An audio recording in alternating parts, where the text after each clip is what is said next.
This is the National Weather Service Forecast Office in Wakefield, Virginia. The preceding signal was a test of the weather radio station, WXK-65's public warning system.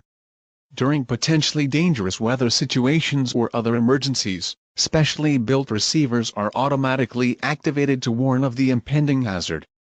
Tests of these receivers are normally conducted each Wednesday from 11 a.m. to noon.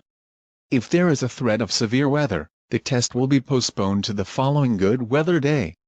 To provide the following consistent and dependable warning service possible, the warning alarm will be activated for hazardous watches or warnings for the following Virginia counties: Amelia, Brunswick, Caroline, Charles City, Chesterfield, Cumberland, Dinwiddie, Fluvanna, Goochland, Hanover, Henrico, King and Queen, King William, Louisa, New Kent, Nodaway, Powhatan, Prince Edward, Prince George, Spotsylvania, and Sussex.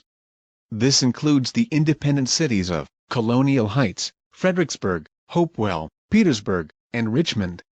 This has been the test of the NOAA Weather Radio Public Alarm System. We will now return to the normal program schedule.